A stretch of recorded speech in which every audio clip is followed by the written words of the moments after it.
उपसहसंयोजी bond जो बनेंगे तो वो क्या हो सकते हैं, या तो अणुओं से बन सकते हैं या वो ऋणायन से बन सकते हैं, लेकिन रियलिटी तो ये है धनायन से भी तो बनते हैं। हेलो माय डियर स्टूडेंट, आज हम स्टार्ट कर रहे हैं केमिस्ट्री का चैप्टर उपसहसंयोजी यौगिक मींस कोऑर्डिनेशन कंपाउंड की सेकंड क्लास। तो क्या होगा, एक क्लास हमने ऑलरेडी इसकी कर ली थी, अगर आपने वो क्लास नहीं देखी तो पहले आप उसको देखें, फिर उसके बाद इस क्लास को देखें। और आज क्या है, हम जितने भी इसके कॉन्सेप्ट रह गए थे फर्स्ट क्लास से, तो आज हम उसको कंप्लीट करेंगे। तो उसके लास्ट में क्या होता है, हम चैप्टर के लास्ट में इंपॉर्टेंट क्वेश्चन डिस्कस करते हैं जो जिनकी चांस 100% बोर्ड में आने वाले होते हैं। तो क्या है, आप उन क्वेश्चन को पहले तो आप चैप्टर को क्लियर करें, फिर उसके बाद आप उन क्वेश्चनों को अच्छे से अटेम्प्ट करें। और मेरा ये एनालाइज है कि उसके बाद आपके अच्छे मार्क आएंगे। तो हम स्टार्ट करते हैं अब चैप्टर को। क्या था, अब हमने क्या सीख लिया था, आपको याद होगा, हमने सीख लिया था कोऑर्डिनेशन कंपाउंड क्या होते हैं, कैसे बनते हैं और उनकी क्वालिटीज, जो कुछ कुछ पार्ट्स थे उसके, वो सब सीख लेते। अब आते हैं, आज हमें सीखने इम्पोर्टेंट जो इसमें जो रूल्स दे रखे हैं, जो सिद्धांत दे रखे हैं, प्रिंसिपल दे रखे हैं, आज उन पर बात करेंगे। तो पहला है हमारा सहसंयोजी यौगिक का वर्नर का सिद्धांत। सहसंयोजी यौगिक तो आपको मालूम है, आप कंप्लीटली समझ चुके हैं कि सहसंयोजी यौगिक क्या होते हैं। तो क्या है सहसंयोजी यौगिक, क्या होते हैं आपको मालूम है। पहले मैं एक बना देता हूँ, फिर आपको अच्छे से देख के फील आएगा कि हाँ बात क्या बोली थी। तो वर्नर ने सिद्धांत तो जानते हो, वर्नर ने क्या किया, वर्नर ने सीधी सी बात है, इस पे देखा होगा क्या होता है सहसंयोजी यौगिक में, कैसा होता है, पूरी रिसर्च की होगी, तो फिर उसके बाद उन्होंने कोई प्रिंसिपल दिया होगा। तो आप देखो, आपने देखा था जैसे K4CFE और यहाँ पे था हमारा ब्रैकेट के अंदर, दोबारा बना दो,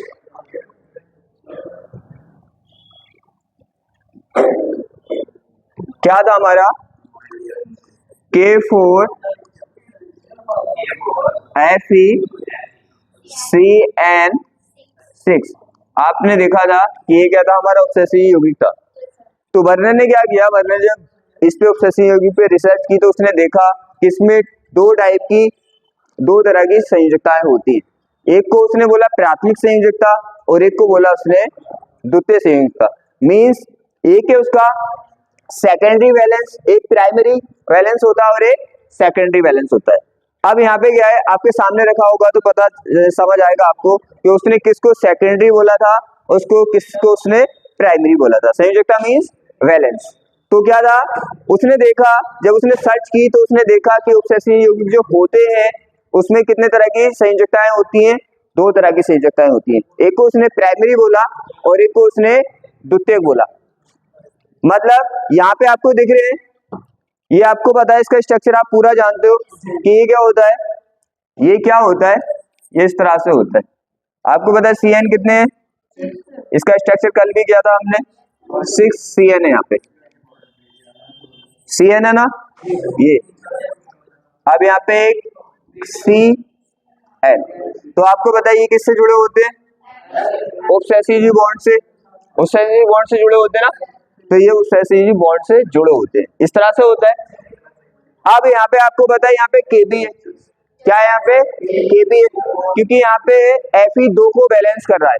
कितनों को बैलेंस करता है, दो को बैलेंस करता है। एक तो CN के 6 और K के 4 को, दोनों संयोजकताओं को बैलेंस करता है, दोनों वैलेंस को क्या करता है, बैलेंस करता है। कैसे देखो, अब वर्नर ने बोला कि इसकी दो तरह की संयोजकताएं होती हैं, एक क्या होती है, एक प्राथमिक होती है, एक द्वितीयक होती है। अब उसने प्राथमिक किसको बोला, देखो प्राथमिक जो K यहाँ पे बनाता है, आपको बॉन्ड तो पता है ना, K बनाता है, आपको बॉन्ड तो कल बताया था ना मैंने। तो यहाँ पे क्या बोला, K की जो वैलेंस, K का जो वैलेंस है, संयोजकता है, उसने उसको प्राइमरी बोला। इसे क्या बोला, इसकी जो वैलेंसी थी, संयोजकता थी, उसको क्या बोला, प्राइमरी बोला।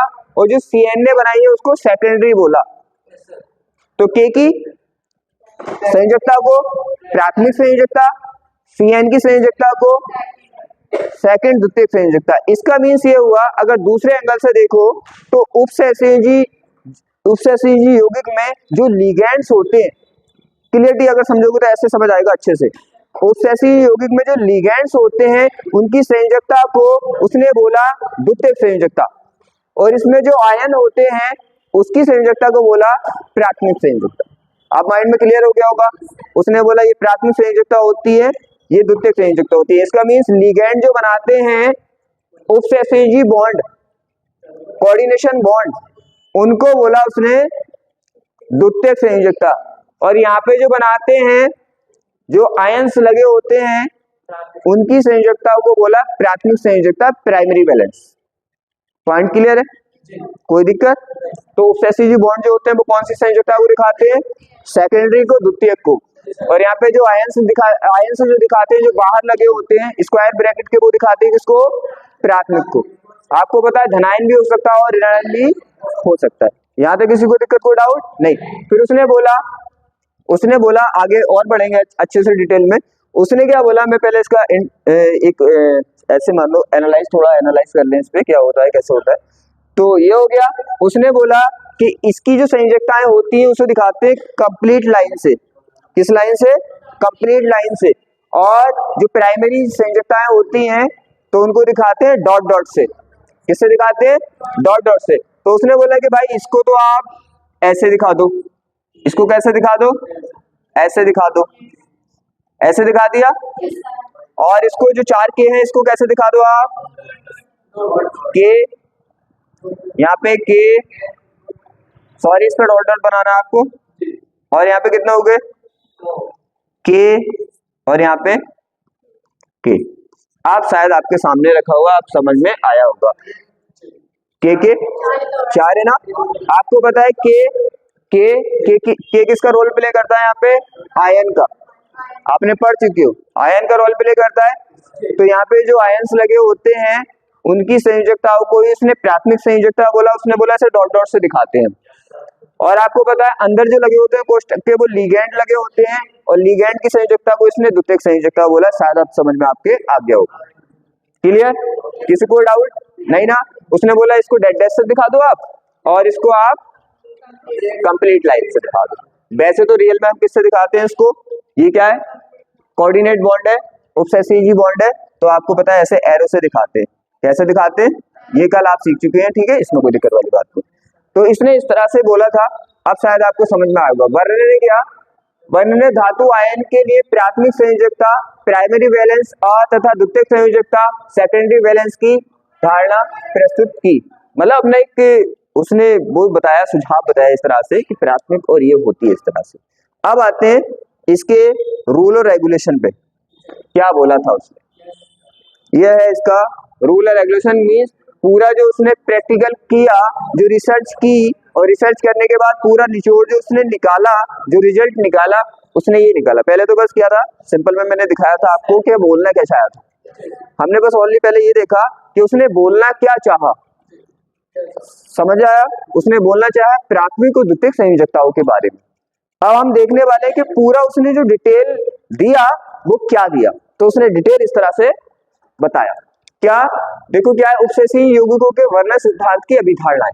ठीक है। अब क्या है, उसने पहला क्या बोला? लाइन टू लाइन समझना, एक एक पॉइंट को आप कर करके देखेंगे हम, ऐसा नहीं रटेंगे। यहाँ पे देखो, उपसहसंयोजी यौगिकों में धातु 2 प्रकार की संयोजकताएं दर्शाती है, प्राथमिक और द्वितीयक। कौन कौन दर्शा रही है? धातु तो दर्शा रही है। देखो एक एक पॉइंट को समझ के करना है। ये किससे जुड़े? Fe क्या है? Fe मेटल है ना, धातु है ना, और दोनों किससे जुड़े? मेटल से। तो संयोजकता कौन शो कर रहा है यहाँ पे? मेटल, धातु। केंद्रीय परमाणु, सेंट्रल एटम भी बोलते हो आप इसको। इसने तो शो की है, यही तो बोला है कि ये जो हमारा धातु है ये प्राथमिक संयोजकता भी दिखा रहा है, देखो, और द्वितीयक संयोजकता भी दिखा रहा है। पहला पॉइंट समझ आया क्या बोला उसने? बोला ना, देखो उपसहसंयोजी यौगिक में धातु है, धातु ही तो है, वो 2 प्रकार की संयोजकता दिखा रहे, प्राथमिक और द्वितीयक। तो प्राइमरी वैलेंसीज आर क्या? जनरली यहाँ पे आयनाइजेशन एंड, अच्छा ये लाइन ऊपर नीचे हो गई, मैं बताऊंगा अभी कहाँ पे है यहाँ। ठीक है, ये लाइन ऊपर हो गई, ये इसकी नीचे वाली लाइन थी। ये तो समझ आ गया। तो ये लाइन पहले भी वैसे भी पहले लिख दी थी, है ना। देखो आप कंफ्यूज मत होना इंग्लिश में पढ़ने में। इंग्लिश में पढ़ने में देखो यहाँ पे लिख रखी है लाइन, इंग्लिश में लिख रखी है ना, प्राथमिक द्वितीयक दिखाते, कोई दिक्कत नहीं। यहाँ पे देखो क्या है, हो गया पहला पॉइंट समझ आ गया। दिखा रहे हैं दो तरह की, प्राइमरी और सेकेंडरी। फिर उसने क्या बोला, प्राथमिक संयोजकताएं सामान्य रूप से आयनित होती है। आयनित मीन्स मैंने बताया था जब बॉन्ड टूटेगा तो एक तो आयंस की फॉर्म में टूटता है, ब्रेक होता है, और एक क्या होता है, विथआउट आयन बनता है।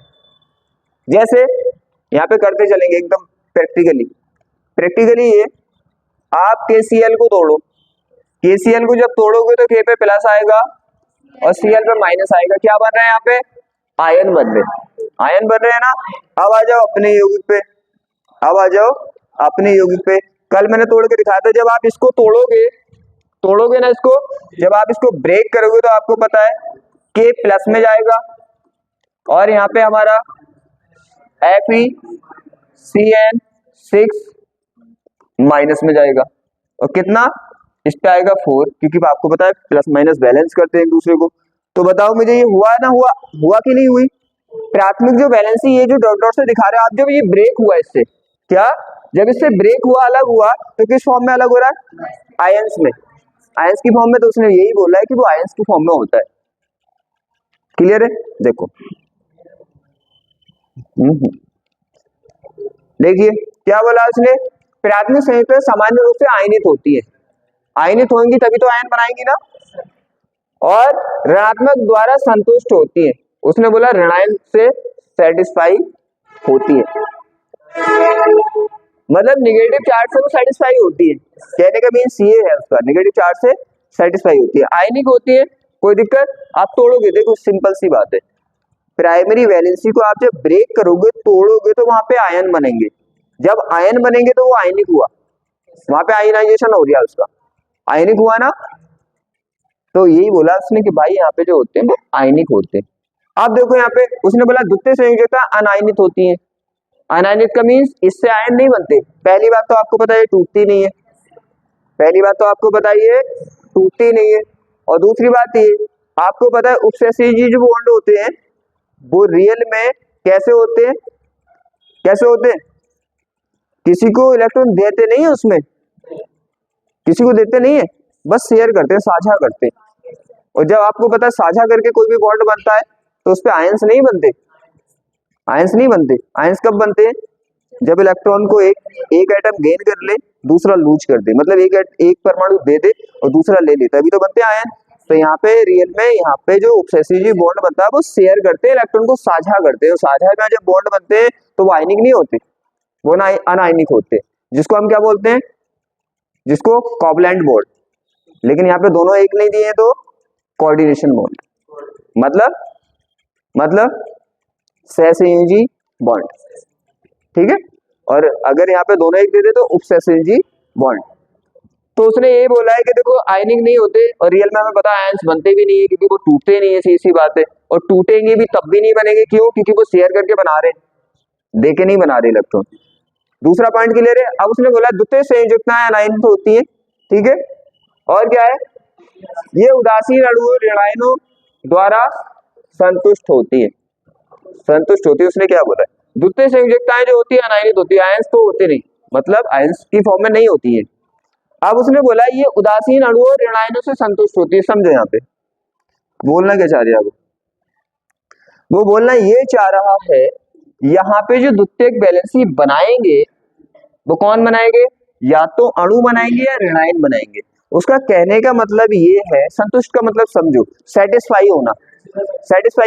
तो उसने बोला द्वितीय संयोजकता तो सेटिस्फाई होगी रियल में। सिंपल भाषा में बोलो तो जो बनेगा बॉन्ड, द्वितीय संयोजकताओं वाला जो बॉन्ड बनेगा, तो उसने बोला या तो वो किससे बनेगा, ऋणायन से बनेगा, या वो धनायन नहीं, या वो अणु से बनेगा। आपको पता नहीं उपसहसंयोजी यौगिक में लिगैंड जो होते हैं अणु की फॉर्म में भी होते हैं, आयंस की फॉर्म में भी होते हैं। बात समझ आ रही है।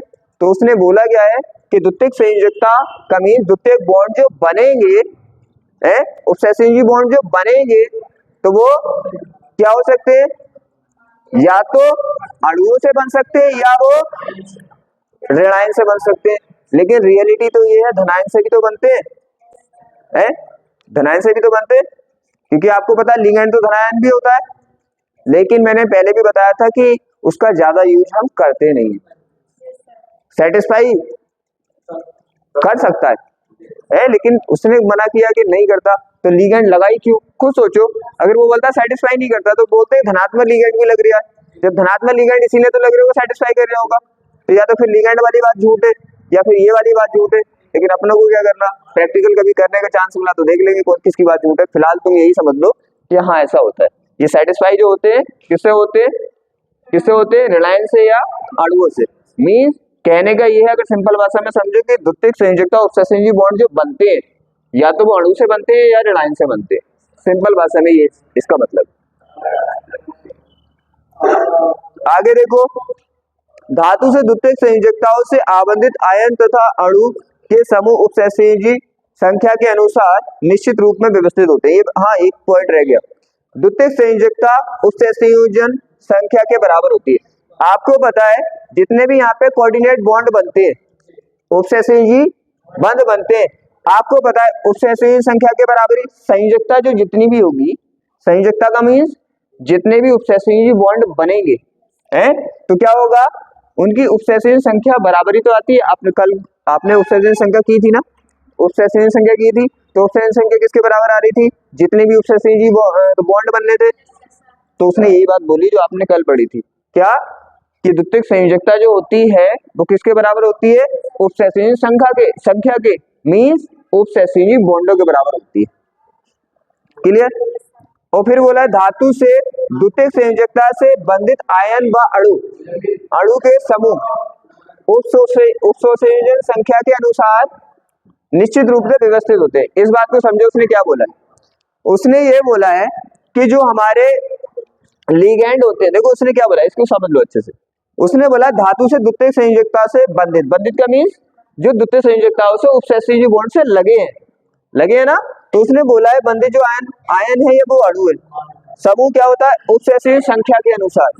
उपसहसंयोजी संख्या के अनुसार का मीन्स होता है, उसने सिंपल में क्या बोला समझो, उसने बोला है कि अगर यहाँ पे लिगेंड लगे हैं तो लिगेंड अलग अलग टाइप के नहीं कहूंगा, अलग अलग संख्या में क्या बनाते हैं? उपसहसंयोजी बॉन्ड बनाते हैं। उन्होंने बोला संख्या के अकॉर्डिंग उनका जो स्ट्रक्चर होगा वो अलग अलग आएगा। फॉर एग्जाम्पल जैसे 4 लगे होंगे तो उनका स्ट्रक्चर अलग आएगा, 5 लगे होंगे लिगेंड तो अलग आएगा, 6 लगे होंगे तो लिगेंड उनका स्ट्रक्चर अलग आएगा। यही उसने बोला है क्या? द्वितीय संयोजकता की आबंधन आयन तथा अणु समूह उपसहसंयोजी संख्या के अनुसार देखो निश्चित रूप से व्यवस्थित होते हैं, इस तरह से। इसका हम देखेंगे भी, देखो ऐसे देखो, आप देखो इसमें 6 लगे, इसमें कितने लगे? उसमें कितने लगे? इसमें कितने लगे? देखो है ना, उपसहसंयोजी संख्या अलग अलग है, कोऑर्डिनेशन जो बॉन्ड है, कोऑर्डिनेट बॉन्ड जो है उनका नंबर अलग अलग है। इसमें कितने कोऑर्डिनेट बॉन्ड बने? 6, इसमें 4। तो इसका मीन्स देखो अगर अलग अलग है कोऑर्डिनेट नंबर तो उनका स्ट्रक्चर भी अलग अलग होता है, ये उसने बोला है। यहाँ तक कोई दिक्कत? और ये एनसीईआरटी में लिख भी रखा है, एनसीईआरटी में लिख भी रखा है किसकी संरचना चतुष्फलकीय होती है, किसकी अष्टफलकीय होती है, किसकी वर्ग समतलीय होती है, सब वहां पे लिख रखा है। उसी का ये स्ट्रक्चर, आप उसे अच्छे से देख लेना कि कितने कोऑर्डिनेशन बॉन्ड पे किस तरह की उसकी संरचना होती है।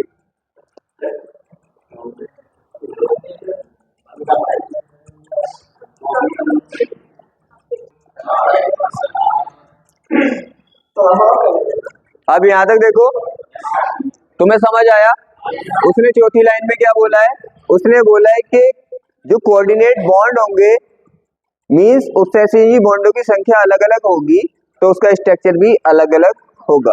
अगर 4 उपसहसंयोजी बॉन्ड होंगे तो स्ट्रक्चर कुछ और होगा, 5 होंगे तो कुछ और होगा, 6 होंगे तो कुछ और होगा। यहाँ पे देखो दिखाया, उसने क्या दिखाया? अगर 6 आते हैं तो कैसा होगा? ऑक्टाहेड्रल।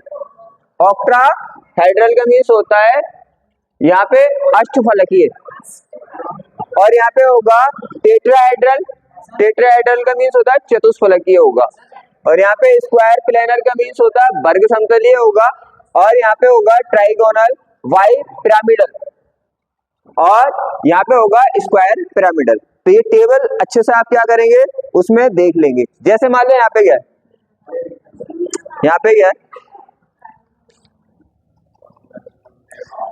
यहाँ पे क्या देखो, इसमें कितने लगे, इसमें 6 लगे, CN कितने लगे, 6 लगे हैं। तो कैसा स्ट्रक्चर आना चाहिए इसका, अष्टफलकीय आना चाहिए। तो उसने बोला है कि नंबर अलग अलग होगा तो अलग अलग स्ट्रक्चर आएगा। मैंने बोल दिया,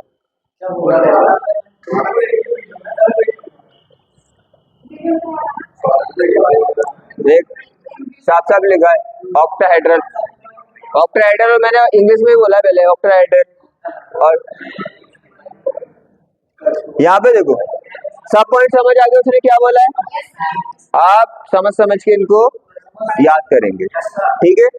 अब यहाँ पे इसने जो भी बताया बहुत ही बढ़िया बताया और हमने समझ लिया। क्या बताया एक बार रिवाइज कर लो। उसने बोला है क्या, 2 तरह की वैलेंसी होते हैं, यहाँ पे 2 तरह की वैलेंसी होती है, एक प्राइमरी वैलेंसी होती है, एक सेकेंडरी वैलेंसी होती है, मतलब 2 तरह की वैलेंसी दिखाते हैं, प्राथमिक और द्वितीयक। दूसरा पॉइंट इसने बोला है कि क्या होती है, प्राथमिक संयोजकता आयनित होती है, मींस जब ब्रेक होगी तो आयंस बनेंगे। और इसने बोला है क्या, और ऋणायनों द्वारा संतुष्ट होती है, ऋणायनों द्वारा संतुष्ट होती है। वो ये बोलना चाह रहे हैं कि यहाँ पे जो बाहर आएंगे वो ऋणायन होंगे। देखो ये भी बात में थोड़ा कंफ्यूज है। यहाँ पे देखो कंफ्यूज ये है, उसने बोला है कि यहाँ पे जो आएंगे द्वितीयक संयोजकता में वो ऋणायन आने चाहिए, ऋणायन भी आते हैं, लेकिन देखो यहाँ पे तो धनायन आ रहा है ना, तो ये वाली किससे संतुष्ट हो रही है, धनायन से।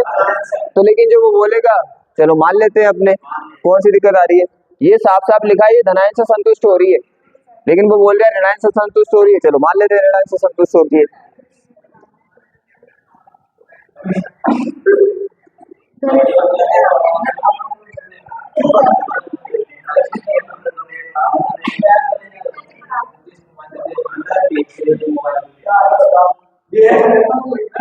यहाँ तक कोई दिक्कत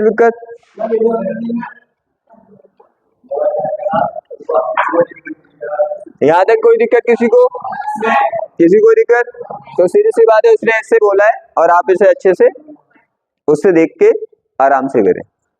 आगे देखो, आगे चलते हैं। अब आता है संकुल के स्थायित्व, कॉम्प्लेक्स का स्टेबिलिटी वैसे तो आता नहीं है, लेकिन समझना चाहो तो समझ सकते हो, ठीक है। बोर्ड एग्जाम में तो नहीं आता, लेकिन एग्जाम में आ जाता है, बड़े एग्जाम में। जैसे उसने बोला है जो हमारा कॉम्प्लेक्स होगा वो कब ज्यादा स्टेबल होगा। तो सीधी सी बात है, पहला तो क्या है, धातु जो आयंस होते हैं, जो मेटेलिक आयन होते हैं, तो उनकी प्रकृति नेचर पे डिपेंड करता है, फिर लिगेंड के नेचर पे डिपेंड करता है, और फिर जो हमारा मीडियम होता है उसके नेचर पे, मीन्स धातु आयन की प्रकृति पर, लिगेंडों की प्रकृति पर, और माध्यम मीन्स विलायक की प्रकृति पर, नेचर पर डिपेंड करता है। कैसे देखो, धातु आयन का मीन्स होगा जो हमारा आयंस होगा जितना छोटा होगा साइज कम होगा। आपने डी ब्लॉक में भी पढ़ा था, ना कि जितना वो छोटा होगा साइज कम होगा उसका, और चार्ज उस पे जितना ज्यादा होगा, आवेश ज्यादा होगा, तो इतना ही वो ज्यादा संकुल बनाएगा, कॉम्प्लेक्स बनाएगा। और जितना ज्यादा चार्ज होगा तो आपको पता है चार्ज ज्यादा होने से वो अच्छे से पकड़ के रखेगा सबको, और स्टेबिलिटी ज्यादा होगी, स्थायित्व ज्यादा होगा। आकार छोटा होगा तो जोड़ने में दिक्कत नहीं आएगी, आसानी से जुड़ सकते हैं।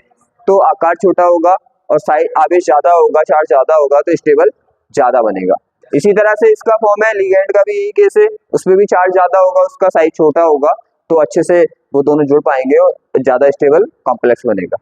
और मीडियम की बात करें तो हमारा जो वाटर होता है, मीन्स जल होता है, जल में इनकी स्टेबिलिटी कम होती है, और जो हमारे ऑर्गेनिक सॉल्वेंट होते हैं तो उसमें ज्यादा होती है। बस एक बार इसे समझना था, वो समझ लिया आपने, बाकी कुछ ज्यादा देखना नहीं है इसमें। आप देखो संयोजकता वन सिद्धांत, वैलेंस बॉन्ड थ्योरी, इसको समझना है। पहले मुझे ये बताओ, वर्नर की बातें तो समझ आ गई ना। वर्नर की बातें, प्राथमिक संयोजकता, द्वितीय संयोजकता सेटिस्फाई करना, और उसका अलग अलग उपसर्जनीय संख्या है तो स्ट्रक्चर अलग अलग होगा, 4 बातें 5 बातें ही बोली है उससे।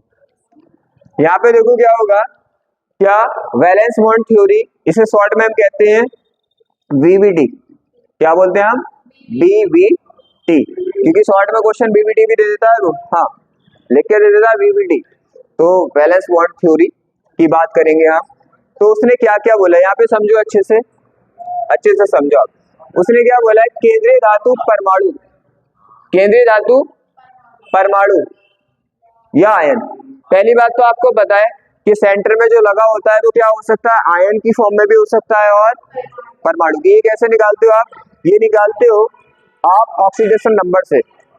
देखो ऑक्सीडेशन नंबर मैंने बताया था, ऑक्सीडेशन नंबर होता क्या है, ऑक्सीडेशन का मीन्स ये होता है कि कितने इलेक्ट्रॉन इसने दिए हैं या कितने इलेक्ट्रॉन इसने लिए हैं। अगर किसी ने 2 इलेक्ट्रॉन लूज कर दिए, दे दिए, तो ऑक्सीडेशन नंबर +2 हो जाएगा। आपको पता है 1 इलेक्ट्रॉन लूज करेगा देगा तो +1 आता है, 2 देगा तो +2 आता है। तो ऑक्सीडेशन नंबर का मीन्स ये होता है कितने इलेक्ट्रॉन उसने दिए हैं, कितने इलेक्ट्रॉन लिए। आपको पता है कि सेंटर में लगाए, कोई सेंटर में लगाए हमारा, क्योंकि आप कॉम्प्लेक्स ऐसे बनाते हैं। देखो मैं बोलता हूँ कि आप उसको स्ट्रक्चर बना के तो बातों को समझो कि क्या बोल रहा है, तभी तो याद हो सकती है, वरना ऐसे फिजिक्स केमिस्ट्री याद नहीं होती। जैसे उसने बोला है क्या, आपको पता है यहाँ पे देखो, यहाँ पे देखो इस एग्जांपल को बहुत बार यूज किया हमने, K4FeCN6, ये है देखो, यहाँ पे देखो, यहाँ पे क्या है आपको पता है, यहाँ पे जो इसकी ऑक्सीडेशन नंबर है वो +2 है। इसका मीन्स क्या होगा, ये आयंस की फॉर्म में लगा है, किस फॉर्म में लगा है, क्योंकि अगर किसी पे प्लस या माइनस है आयंस बन जाता है। तो अगर लिगेंड में ये हमारा सेंट्रल एटम मतलब केंद्रीय परमाणु पर क्या आ जाएगा, चार्ज आएगा, तो आप बोलेंगे आयन, और अगर नहीं आएगा तो आप बोलेंगे उसको परमाणु। तो इसीलिए वो बोलता है बार बार परमाणु व आयन, तो आयन की फॉर्म में भी हो सकता है, परमाणु की फॉर्म में भी हो सकता है। ठीक, जैसे यहाँ पे देखो दूसरा एग्जांपल NiCO4, ये हमारा, तो इस पे क्या है, इस पे निकल पे कोई भी चार्ज नहीं है, न्यूट्रल फॉर्म में है, ये उदासीन फॉर्म में। तो बताओ यहाँ पे इस पे कोई चार्ज नहीं है तो निकल किस फॉर्म में, परमाणु की। यहाँ पे चार्ज है तो Fe किस फॉर्म में, आयन की। वो यही बोलना चाह रहा है कि यहाँ पे आयन की फॉर्म में भी लगी होती है मेटल्स और परमाणु की फॉर्म में भी लगी होती है। पहला उसने क्या बोला, अब तो समझ आ जाएगा ना। अब देखो एक एक पॉइंट से स्टार्ट करते हैं और करते हुए समझते हुए चलेंगे। उसने बोला है केंद्रीय धातु जो है हमारी सेंट्रल जो मेटल होती है, तो परमाणु या आयन में अनेक रिक्त डी कक्षक उपस्थित रहते हैं जो लिगैंड द्वारा दिए गए इलेक्ट्रॉन युग्मों को लेते हैं। इसने क्या बोलना चाहा, आपको पता है जब ये बॉन्ड बनाते हैं, उपसेसिव बॉन्ड बनाते हैं, तो आपको पता है उपसेसिव बॉन्ड में पूरा इलेक्ट्रॉन का पेयर देता है, जोड़ा देता है, इलेक्ट्रॉन का जोड़ा देता है। और आपको पता है इलेक्ट्रॉन का जोड़ा देता है तो उसके लिए पूरा ऑर्बिटल खाली चाहिए, क्योंकि एक ऑर्बिटल में कितने इलेक्ट्रॉन रह सकते हैं, 2। अगर ऑलरेडी उसमें इलेक्ट्रॉन होगा तो वो देखो ऐसे समझो, हो सकता है ऐसे समझ नहीं आता। मान लो हमारे पास क्या है, ये कोई ऑर्बिटल है, इसमें ऑलरेडी एक इलेक्ट्रॉन है। अब लिगैंड आया, कौन आया, तो क्या लिगैंड इसमें इलेक्ट्रॉन दे सकता है, नहीं दे सकता, क्योंकि उसे देने 2 इलेक्ट्रॉन देने ना। अब वो 2 इलेक्ट्रॉन देगा तो इसमें कितने इलेक्ट्रॉन हो जाएंगे, 3 हो जाएंगे। इसलिए लिगैंड जो इलेक्ट्रॉन देते हैं वो कैसे ऑर्बिटल में देते हैं, जो बिल्कुल खाली होता है, लेकिन यहाँ पे कौन से यूज होते हैं, डी यूज होते हैं, एस और पी भी यूज होते हैं। अभी हम करके देखेंगे तो पता चलेगा, एस और पी भी यूज होते हैं, लेकिन मोस्टली जो रोल रहता है वो डी का रहता है। ऐसे इसने बोला है तो हम भी बोल रहे हैं, पी और एस का भी रहता है, अभी देख लेंगे उसको। तो उसने बोला है कि क्या होता है, अनेक रिक्त डी कक्षक उपस्थित होते हैं। ये तो आपको पता है डी कक्षक तो होते हैं, आप डी ब्लॉक में पढ़ के आए हो, डी ब्लॉक में पढ़ के नहीं आए हो कि डी कक्षक खाली रह जाता है। जैसे 3D में पहुंच रहा था इलेक्ट्रॉन, 3D में पहुंच रहा था, 4s में पहुंच रहा था, तो आपको पता है 4d भी खाली रह गया और 4p भी खाली रह गया। तो ये तो आप वहां पे पढ़ के आए हो कि हमारे डी कक्षक खाली रह जाते हैं, वो इसने बोला है। और आपको पता है जो खाली कक्षक होंगे वो ही क्या ले सकते हैं, आपके लिगैंड से इलेक्ट्रॉन पेयर को, युग्म को, जोड़े को ले सकते हैं। तो पहली लाइन समझ आई, उसने क्या बोला है, डी कक्षक। आगे उसने बोला है क्या, केंद्रीय धातु आयन में उसकी उपसेसिव संख्या के बराबर रिक्त क्या पी डी कक्षक परस्पर संकृत होकर, पी नहीं है ये, यहाँ पे एस है। क्या है? एस है। कौन से? एस। इसका मीन्स क्या होगा? उसने बोला है, पहला पॉइंट समझ आया? पहला पॉइंट ये था कि जो लिगेंड क्या करेगा, लिगेंड जो बॉन्ड बनाएगा ऑक्सीजन बॉन्ड, तो क्या करेगा, 2 इलेक्ट्रॉन वो देगा। जब वो 2 इलेक्ट्रॉन देगा तो क्या चाहिए उसे? खाली क्या चाहिए? ऑर्बिटल चाहिए। मैंने अभी बोला खाली अगर एस हुआ तो एस में भी आ सकता है, पी हुआ तो पी में भी आ सकता है, डी हुआ तो डी में भी आ सकता है। आने के लिए वो तीनों में से किसी में भी आ सकता है, ठीक है, किसी में भी आ सकता है, खाली होना चाहिए, कहने का मतलब ये।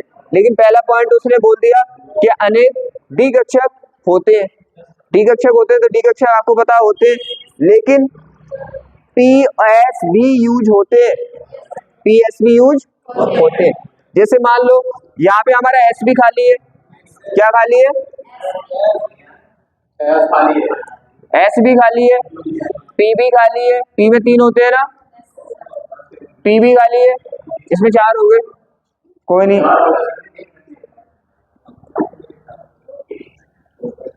और हमारा डी भी खाली है, क्या खाली है? डी भी खाली है। तो ऐसा नहीं है कि ओनली डी में ही लेगा, ये एस में भी ले सकता है, पी में भी ले सकता है, डी में भी ले सकता है, सब में ले सकता है, वो कंडीशन अभी देखेंगे हम। समझ आया? तो दोनों लाइन समझ आ गई। अब ये देखो संकरित कैसे होते हैं, संकरित का मीन्स वो अभी मैं बताने वाला हूँ। जब हम रंगों को करेंगे, रंगीन यौगिक जो पढ़ेंगे, आयनित होते हैं, अनायनित होते हैं, वहां पे हम सीखेंगे कि ये बोलना क्या चाह रहे हैं कि संकरित कैसे होते हैं। पहली लाइन क्लियर है? दूसरी उसने क्या बोला है, केंद्रीय धातु परमाणु आयन क्या उनकी उपस्थिति संख्या के बराबर एस पी डी कक्षक परस्पर संकरित होकर समान संख्या में समतुल्य ऊर्जा वाले संकरण कक्षक बनाते हैं, जिसकी ज्यामिति निश्चित होती है। स्ट्रक्चर तो क्लियर उनका सेफ ही होता है, अभी देखा हमने। तो ये बात समझ आ गई, ये वाली बात समझ आ गई कि ये डी कक्षक होते हैं, लिगेंड इलेक्ट्रॉन लेते हैं। और उसने दूसरी लाइन में बोला एस पी डी तीनों पार्टिसिपेट करते हैं। चौथा है प्रत्येक लिगेंड में कम से कम एक ऐसा कक्षक रहता है जिसमें एकाकी इलेक्ट्रॉन युग्म होता है। ये तो आपको पता है, लिगेंड के पास जब तक कम से कम एक लॉन्ग पेयर नहीं होगा, एक इलेक्ट्रॉन युग्म नहीं होगा, वो बॉन्ड बनाएगा ही कैसे? तो उसने बोला एक तो होता है उसके पास, एक तो होता है, क्योंकि लिगेंड क्या बनाते हैं? ऑब्सेसिव बॉन्ड, कोऑर्डिनेट बॉन्ड बनाते हैं। अब कोऑर्डिनेट बॉन्ड बनाने के लिए लिगेंड के पास कम से कम कितने इलेक्ट्रॉन होने चाहिए? 2 इलेक्ट्रॉन होने चाहिए, मींस एक लॉन्ग पेयर का मीन्स एक एकाकी इलेक्ट्रॉन युग्म होना चाहिए, इलेक्ट्रॉनों का जोड़ा होना चाहिए, तभी तो बनाएगा ना। तो उसने बोला एक तो होना चाहिए, एकाकी इलेक्ट्रॉन युग्म में एक, जोड़ा एक, इलेक्ट्रॉन 2। यहाँ पे क्या बोला? धातु परमाणु आयन की रिक्त संकरित कक्षक लिगेंड की पूर्ण परिकक्षक से अतिव्यापन कर बनाते हैं। इसने क्या होता है, आयन की रिक्त संकरित कक्षक लिगेंड की पूर्ण कक्षक से अतिव्यापन। उसने ऐसे बोला, देखो उसने ये बोला है जो खाली कक्षक होंगे, जो खाली ऑर्बिटल होंगे, अब आपको पता है जिसमें इलेक्ट्रॉन जाएंगे तो वह कैसा ऑर्बिटल होगा? वो तो खाली होगा। लिगेंड वाला तो ऑर्बिटल फुल होगा ना, उसमें तो 2 इलेक्ट्रॉन होंगे। तो उसने यही बोला है कि जिसमें वो आएगा उसका खाली ऑर्बिटल और लिगेंड का पूर्ण कंप्लीट ऑर्बिटल दोनों मिलकर बनाएंगे, यहाँ पे सैसिजी बॉन्ड बनाते हैं। उसका कहने का मतलब ये है, देखो कहने का मतलब ये है कि जैसे यहाँ पे इसने क्या लिया, यहाँ पे लेना है इसे, किस में लेना है? किस में लेना है इसे? इसमें लेना है, इसमें लेना है ना। अब देखो यहाँ पे दूसरा क्या है, ये है लिगेंड का, ये क्या है? ये तो लिगेंड का, लिगेंड में कितने हैं? 2 इलेक्ट्रॉन है, 2 इलेक्ट्रॉन है ना। और ये क्या है? डी का खाली है, ये डी का खाली है। तो इसने ये बोला है कि ये क्या करेगा, जब आएगा तो इसमें ये इलेक्ट्रॉन इस तरह से लेगा, तो इन दोनों को मिलकर क्या करेंगे? ये दोनों मिलकर ऑब्सेसिव बॉन्ड बनाएंगे, राइट। तो ये बोला उसने, तो शायद ये वाली बात समझ आ गई होगी। तो इतने पॉइंट उसने बोले, आपको समझ आ गए।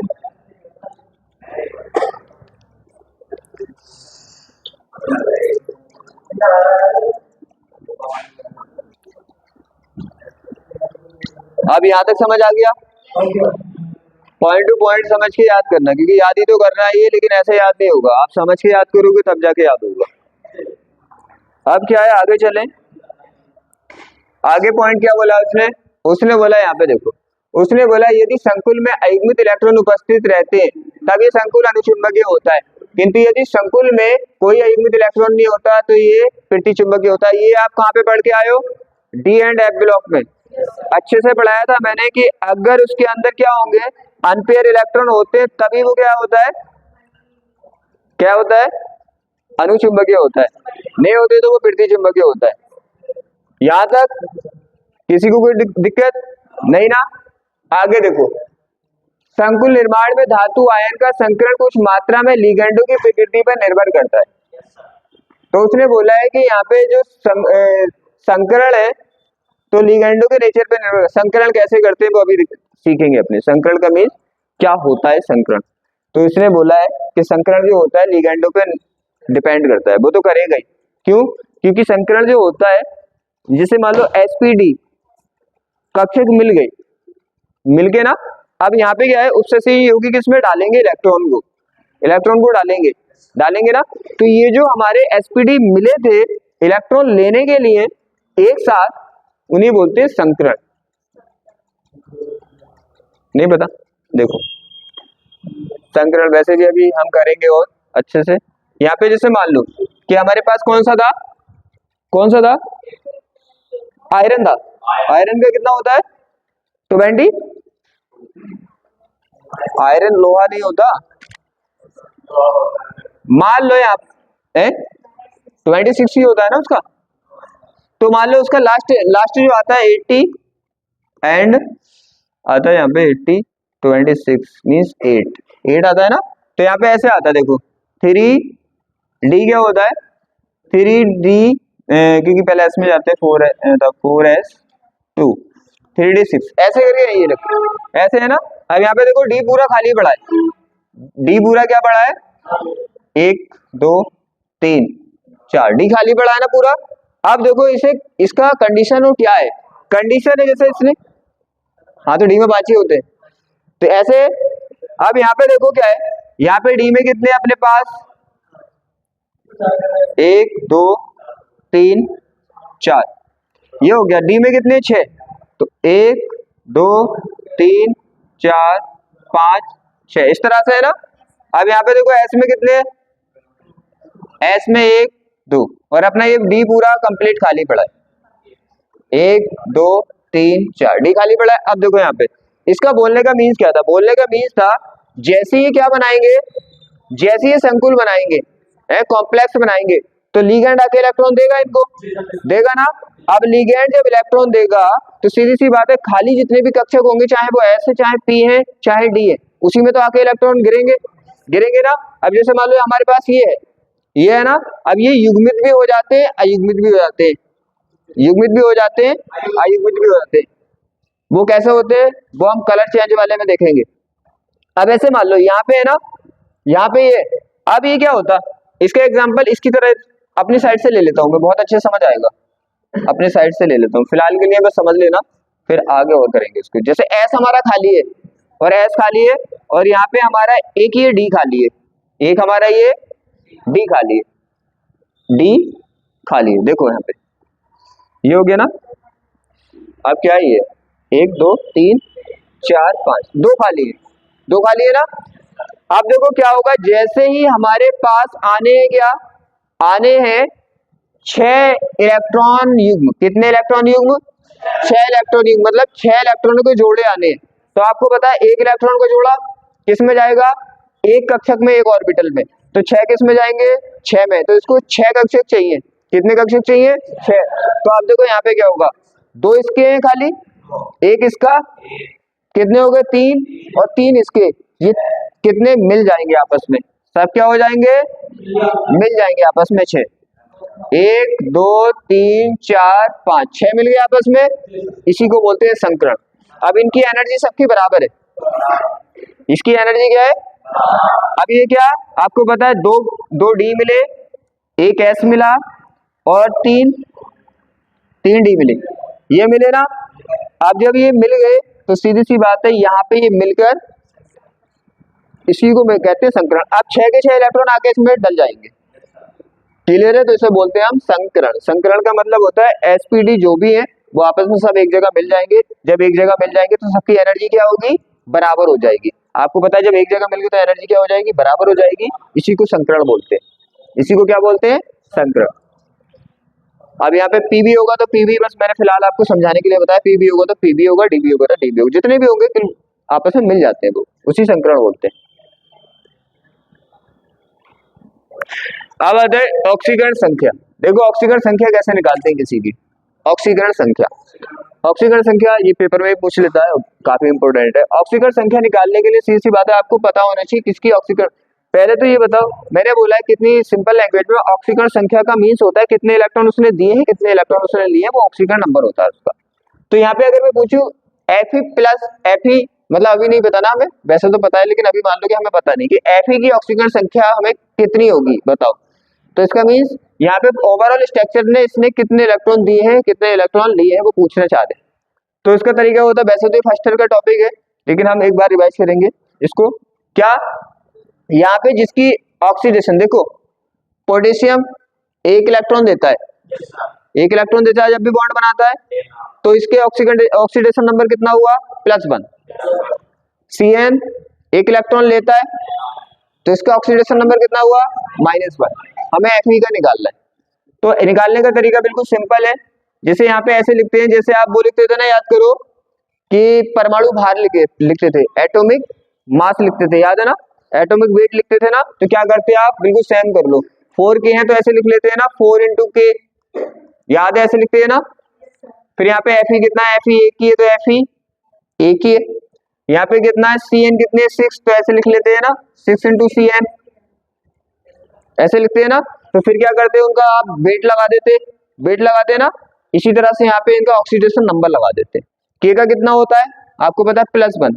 ये तो समझ आ गया ऑक्सीडेशन नंबर का मीन्स क्या होता है, जितने इलेक्ट्रॉन देगा या जितने इलेक्ट्रॉन लेता है वो दिखाता है। तो K कितने देता है? 1, +1 देता है। Fe का निकालना है हमें, Fe का हमें निकालना है। Cn -1 होता है Cn का। देखो ओवरऑल चार्ज जो भी होता है वो सामने लिख देते हैं। ओवरऑल चार्ज कितना है इस पे, क्योंकि यहाँ पे तो कुछ चार्ज नहीं है तो 0 है। हो सकता है किसी पे चार्ज 1 हो, किसी पे 2 हो, तो वो भी तो लिखना है ना। तो जो भी चार्ज होगा फाइनली आप यहाँ पे लिख देंगे। अब यहाँ पे मल्टीप्लाई करेंगे तो कितना आएगा? 4 ही आएगा प्लस का, और आपको पता है Fe आएगा, और यहाँ पे क्या है? प्लस माइनस -6 बराबर 0। आपको पता है यहाँ पे क्या बचा?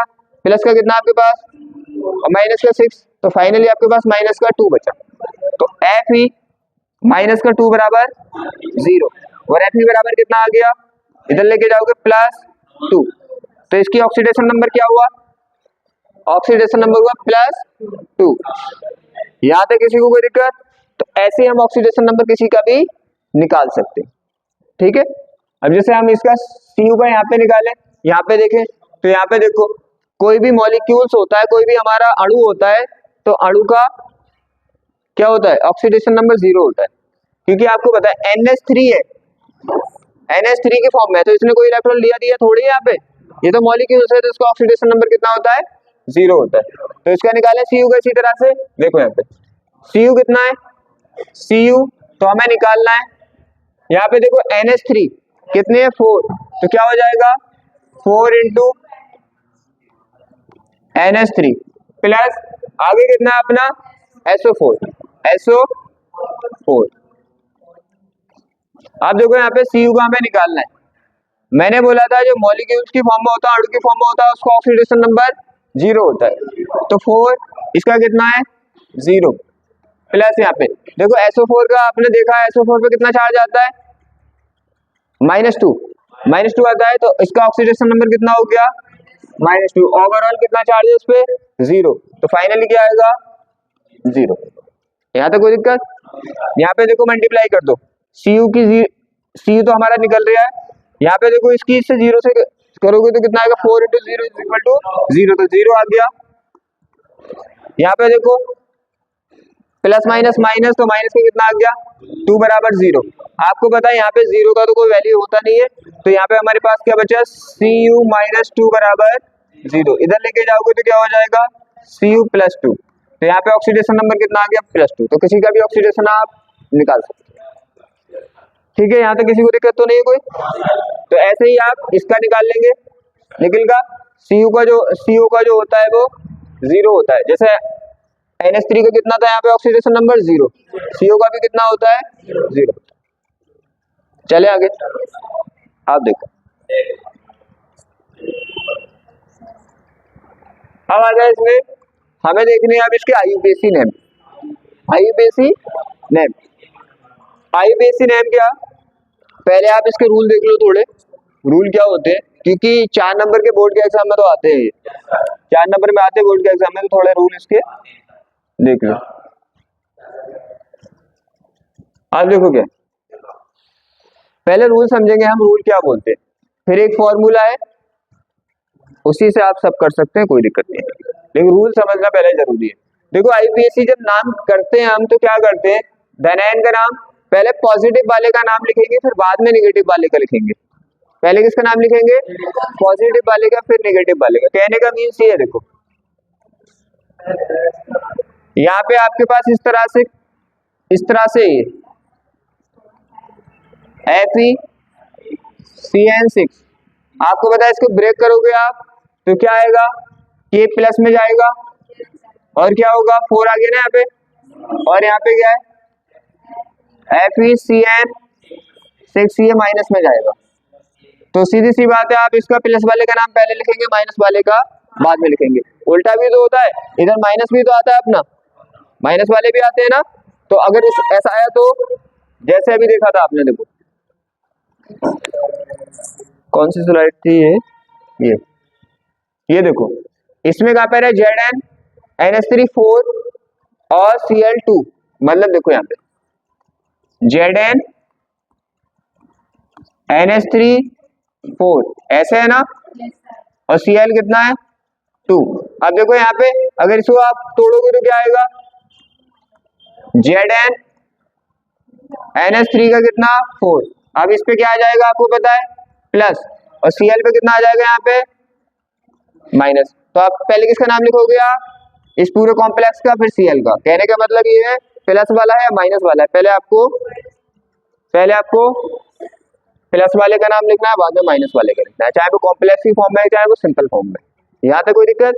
आप बोलेंगे उदासीन होगा तो क्या होगा, तो कोई दिक्कत ही नहीं है, उसका तो हटा दो प्लस माइनस को, फिर तो आपको बस क्या है, वो अंदर होता है ना, देखो ऐसे ये ऐसे अंदर होता है ना, तो फिर तो बाहर वाले से कोई मतलब नहीं, फिर जो अंदर का कॉम्प्लेक्स का रूल होता है, जो अंदर वाले संकुल का लिखने का रूल होता है, उसी रूल से लिख देते हैं, फिर प्लस माइनस का झंझट ही खत्म। तो दोनों बात समझ आ गई, चाहे माइनस टर्म्स प्लस टर्म्स ऐसे है चाहे वैसे, दोनों को लिखना पहले प्लस वाले का, बाद में माइनस वाले का। इजी है, ज्यादा हार्ड नहीं है इसके रूल इतने, ऐसा लगेगा कि पता नहीं क्या है, बस कुछ नाम याद करने पड़ेंगे आपको। ये भी नहीं है तो फिर मैं सिंपल एक फॉर्मूला लिख के लेके आया हूँ, उससे आप किसी का भी IUPAC निकाल सकते हैं बिना टेंशन।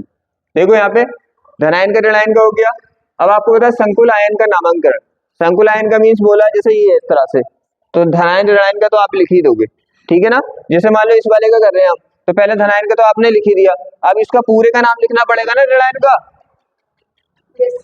आज ऐसे समझ लो, एक होता है इसमें पॉजिटिव पार्ट, एक होता है इसमें निगेटिव पार्ट, होता है ना। तो पहले आपको पॉजिटिव पार्ट का नाम लिखना है, फिर निगेटिव का लिखना है। जैसे यहाँ पे देखो ये 2 पार्ट बन गई, ये पॉजिटिव ये निगेटिव, तो पहले क्या करोगे आप, पॉजिटिव पार्ट का नाम आपने लिख दिया, तो खुद सोचो निगेटिव पार्ट में एक ही थोड़ी है जिसका एक का नाम लिखोगे, अब इनका सबका नाम लिखना पड़ेगा सीक्वेंस में। अब किसका कैसे लिखना है वो देखने वाले हैं, बात समझ आ रही है। जैसे अभी आपने देखा था, दोनों चीजों को समझो अच्छे से, जैसे अभी आपने देखा था यहाँ पे देखो, यहाँ पे बना था ना, तो ये निगेटिव है ये पॉजिटिव है, तो भाई निगेटिव का तो आप बाद में लिखोगे, लेकिन पॉजिटिव वाले का पहले लिखोगे ना। अब पॉजिटिव वाले में एक ही थोड़ी है, तो इनका भी तो लिखना पड़ेगा सीक्वेंस है, यही बात। तो कॉम्प्लेक्स के अंदर वाला हम कैसे लिखते हैं, बाहर वाले का अंदर वाले का तो क्लियर है ना, बाहर जो भी है डायरेक्ट लिखा जाता है उसका।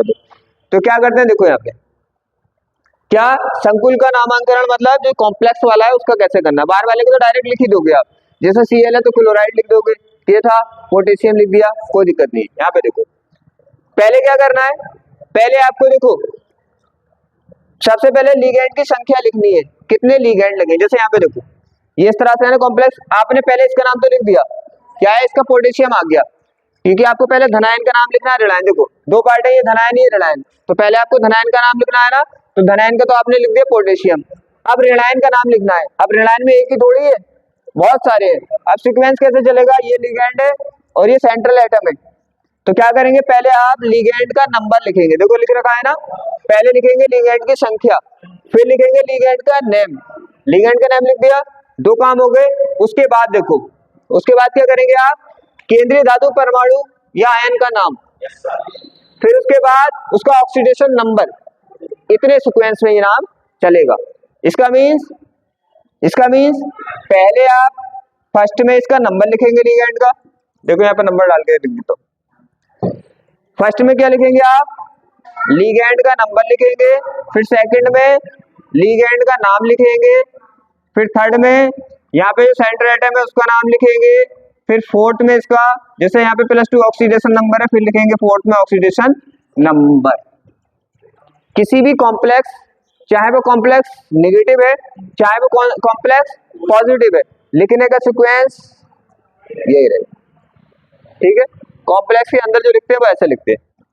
तो उसने क्या बोला, देखो यही बोला है, ऐसे आप लिख सकते हैं। देखो ये फॉर्मूला है, ये फॉर्मूला अगर याद कर लिए तो दिक्कत ही खत्म हो जाएगी, सबके नाम इससे निकल जाएंगे इससे। देखो धनायन का नाम लिखना है आपको, फिर लिगेंड की संख्या लिखनी है, फिर लिगेंड का नाम लिखना है, फिर केंद्रीय परमाणु का नाम लिखना है, फिर ऑक्सीकरण संख्या लिखनी है, फिर ऋणायन का नाम लिखना है। बस एक ही फॉर्मूला है, ठीक है, क्या है, एक ही। इसको आप याद कर लें। जैसे देखो करना कैसे, अब इसे लगाना सिखाने वाला हूं मैं, बड़ा सिंपल है। लगाना कैसे, किसी का भी नाम आप इससे निकाल सकते हो। आपको पता है, जैसे यहाँ पे देखो ये K4 FeCN6 ऐसे है ना, जो ना हो से छोड़ दो, जो ना हो से, तो इसमें धनायन है तो धनायन का नाम आप लिख दोगे पहले, क्या है, पोटेशियम। फिर आप लिगेंड की संख्या, लिगेंड की संख्या कितनी है, 6, और 6 को क्या बोलते हैं, 6। इसमें 6 नहीं बोलते, हेक्सा बोलते हैं, हेक्सा। संख्या लिख दी, फिर लिगेंड का नेम लिखना है, लिगेंड का नेम, लिगेंड का नेम। अब लिगेंड के नाम अभी आपको पता नहीं चलेंगे, अभी मैं लिस्ट लेके आया हूँ, वहां से देखना किसका नाम क्या है। तो फिर लिगेंड का नाम लिख दिया लिगेंड का नाम, फिर केंद्रीय धातु का नाम लिख दिया, फिर ऑक्सीडेशन नंबर अभी आपने निकाला था, फिर लिख दिया। अब उसके बाद आप सोचेंगे ऋणायन का नाम भी लिखना है, तो जो नहीं है फॉर्मूले में उसे काट दो।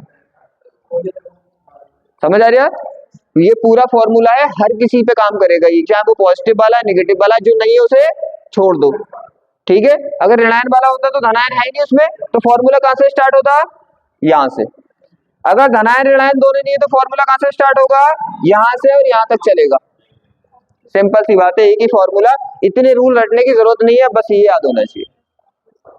लेकिन आप ये भी समझ लेंगे तो अच्छा रहेगा, वरना इस फॉर्मूले से टोटल के टोटल हो जाते, कोई भी दिक्कत नहीं आती।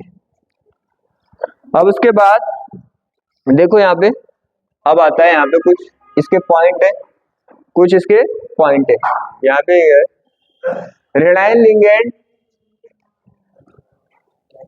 हाँ ऋणायन लिगेंड। अब देखो यहाँ पे ये दे रखे हैं सब लिगेंड और इनके नाम दे रखे हैं, ये आपको याद करने। अब ऋणात्मक लिगेंड जो होंगे, देखो दो कंडीशन में यूज होते हैं, एक तो ये आयन की कंडीशन में यूज हो सकते हैं, एक लिगेंड की, जानते हो ना। ब्रैकेट से बाहर आए तो आयन, कुछ सोचो भाई, तुम ध्यान देते नहीं हो। यहाँ पे है ना, यहाँ पे देखो, अब यहाँ पे Cl बाहर है तो Cl किस फॉर्म में, आयन। Cl अंदर होता तो किस फॉर्म में आ जाता, लिगेंड। जो बाहर होते हैं, जैसे K बाहर है तो K आयन। आपको पता नहीं है, जो कोष्टक से बाहर होते हैं वो आयन की फॉर्म में रहते हैं, क्योंकि जब ब्रेक होते हैं वो टूटते हैं तो आयन बनते हैं, तो उन्हें आयन के बोलते हैं।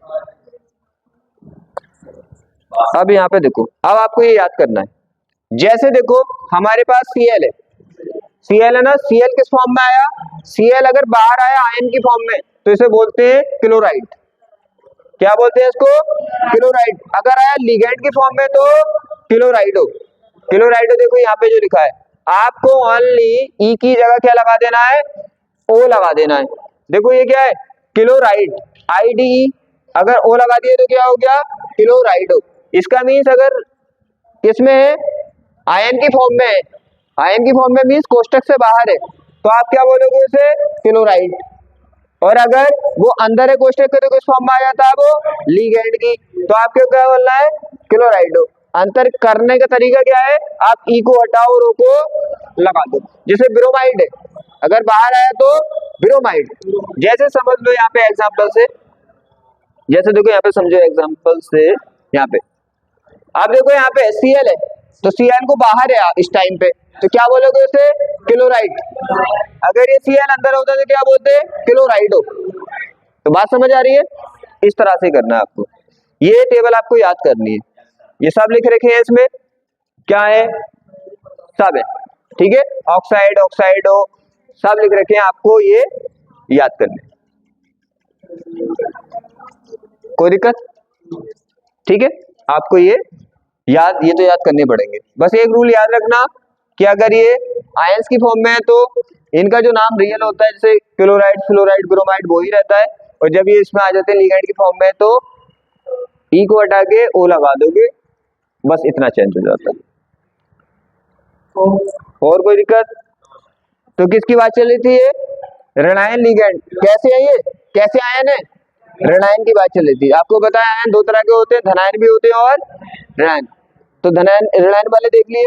अब धनायन, लिगेंड कितने तरह के होते हैं, लिगेंड भी तो 3 तरह के होते हैं, धनायन, ऋणायन और उदासीन होते हैं ना। तो देखो उसने बोला है यहाँ पे, देखो 2-3 ही यूज होते हैं, वैसे भी ज्यादा यूज होते नहीं है। तो इनके नाम ये है, इसमें क्या लग जाता है, IM लग जाता है इनके नाम में। और ज्यादा इस पे टेंशन भी नहीं लेनी, क्योंकि आते नहीं है, ये कम ही आते हैं, बस याद रखना, बस इतना पढ़ लेना। इसमें ये है ना, क्या आवेशित लिगेंड जो होते हैं, धनात्मक आवेशित लिगेंड, इनके अंत में क्या लग जाते हैं, एम लग जाता है, IUM लग जाता है, बस ये हो जाता है।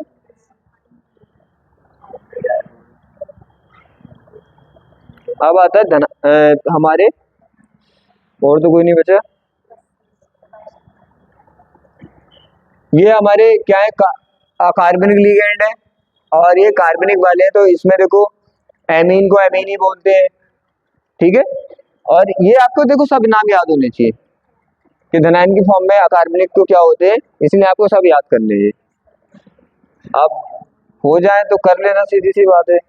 नहीं हो तो इतने भयानक मुंह मत बनाओ।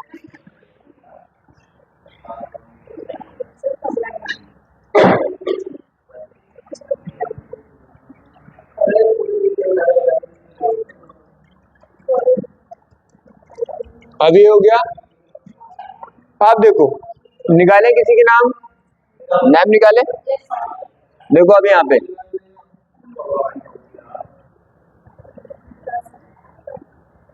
CN क्या था, देखो दिखा के करूंगा मैं तुम्हें, टेंशन मत लो। हमारे पास फॉर्मूला तो पूरा पता है ना आपको, क्या उसी फॉर्मूले से निकालेंगे। पहले क्या था, प्लस वाले का नेम ऐसे लिखा था ना। अरे जो मैंने दिया अपनी तरफ से, इनके चक्कर में पढ़ोगे तो नहीं भी निकल सकते, इतने रूल्स है ये। जो मेरा वाला फॉर्मूला है उसे याद रखना। धनायन का नेम कैसे कैसे है, देखो ये जो है इससे निकालेंगे, उससे भूल जाओगे, इतने रूल है। ये वाला बस इतना याद कर लेना, आप किसी का भी निकाल सकते हो।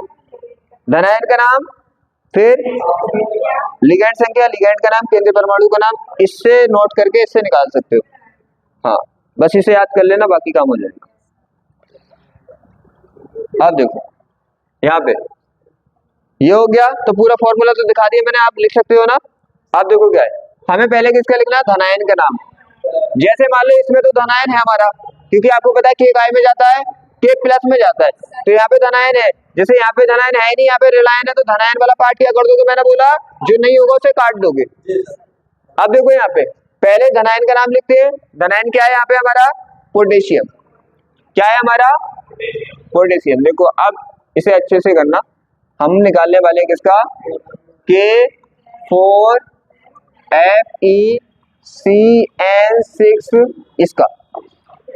देखो धनायन का नाम लिखेंगे, धनायन क्या है हमारा, के, और के को क्या बोलते हैं, सिंपल पोटेशियम बोलते हैं। तो क्या है हमारा, पोटेशियम। पोटेशियम हो गया, ठीक है। फिर उसके बाद क्या लिखते हैं, उसके बाद क्या लिखते हैं, देखो लिगेंड संख्या लिखते हैं। क्या लिखा है देखो, इससे निकाल के इसलिए दिखा रहे हो ताकि घर जाके आप कंफ्यूज ना हो, एकदम निकाल दो। धनायन का नाम आ गया, फिर लिगेंड संख्या निकालनी है। लिगेंड संख्या कितनी है अपने पास,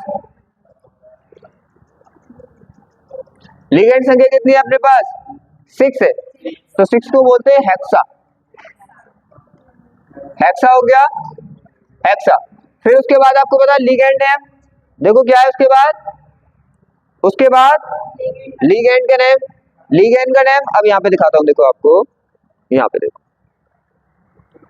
CN कहाँ पे गया, देखो ये है ना, इसने ऊपर नीचे तो नहीं कर दिया,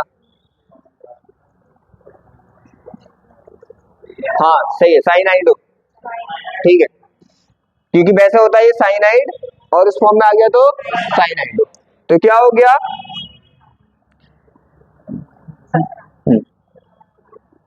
क्या हो गया, साइनाइड हो, क्या है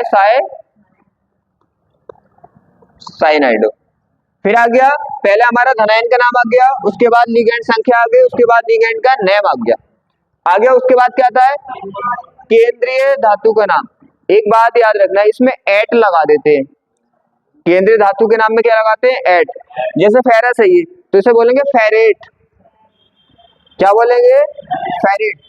बाकी ऋणायन वाले में कुछ नहीं लगाते, फेरस है तो फेरस ही बोलेंगे, एल्युमिनियम है तो एल्युमिनियम बोलेंगे, कोबाल है तो कोबाल बोलेंगे, निकिल है तो निकिल बोलेंगे, और उदासीन वाले में भी कुछ नहीं लगाते, बस पॉजिटिव वाले में एट लगा देते। जैसे एल्युमिनियम होता तो एल्यूमिनेट लगा देते, बस एट लगा देते हैं अपने साइड से। बाकी जब प्रैक्टिस करोगे तो आपको खुद पता चल जाएगा, ठीक है, एट लगा देते हैं। बाकी धनायन, धनायन में लगाते हैं, केंद्रीय धातु के नाम में क्या लगा देते हैं, एट लगा देते हैं। बाकी किसी में भी कुछ नहीं लगाते, जो होता है वही रहने देते हैं। तो क्या होगा, ये हो जाएगा हमारा फेरेट। देखो फेरेट मतलब एट लगाया इसमें, ये क्या लगाया हमने, एट जोड़ दिया। जो भी है ना, जो भी केंद्रीय धातु ना है उसके नाम में एट जोड़ देना, हो गया, तो क्या हो गया, फेरेट।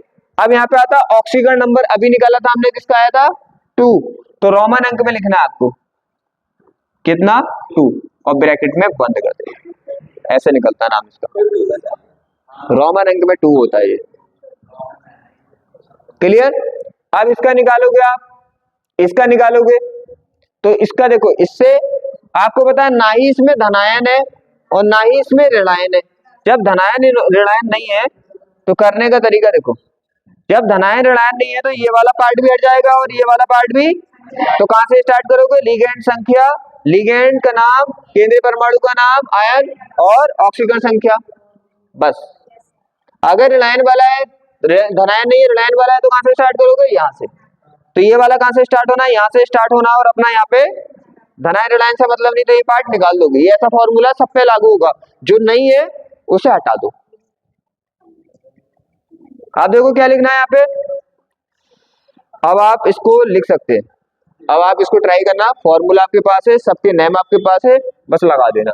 क्या करना है, यहाँ से आपको क्या है, आपको पहले क्या लिखना है, लिगेंड के नंबर और फिर लिगेंड का नेम, फिर आपको पता है सेंट्रल जो परमाणु है उसका नेम। मैंने बोला उदासीन में कोई चेंज नहीं करना, ये निकिल है तो आप निकिल ही लिखोगे। यहाँ पे मैंने बोला ना ही उदासीन में कोई चेंज होता है, ना ही ये कौन सा है, ऋणायन। आपको पता है धनायन ऋणायन समझ रहे हो कि नहीं समझ रहे, क्या होता है धनायन ऋणायन। धनायन ऋणायन का मतलब होता है जब ये टूटे कॉम्प्लेक्स तो धनायन बन रहा है या ऋणायन बन रहा है। देखो ये टूटेगा कॉम्प्लेक्स तो के प्लस में जाएगा, तो ये कैसा आयन है, धनायन। जब आप इसको तोड़ोगे तो SO4 काय में जाएगा, माइनस में, तो ये कैसा आयन है, ऋणायन। ये तो सिंपल सी बात है। तो कहने का मतलब है, अब आप इसका निकाल रहे हो ना, तो धनायन तो है नहीं इसमें, तो कहां से स्टार्ट करोगे आप, कहां से स्टार्ट करोगे, धनायन वाला काट दो, लिगेंड की संख्या से, फिर लिगेंड, फिर इस तरह से स्टार्ट करोगे, लास्ट पे चला जाएगा।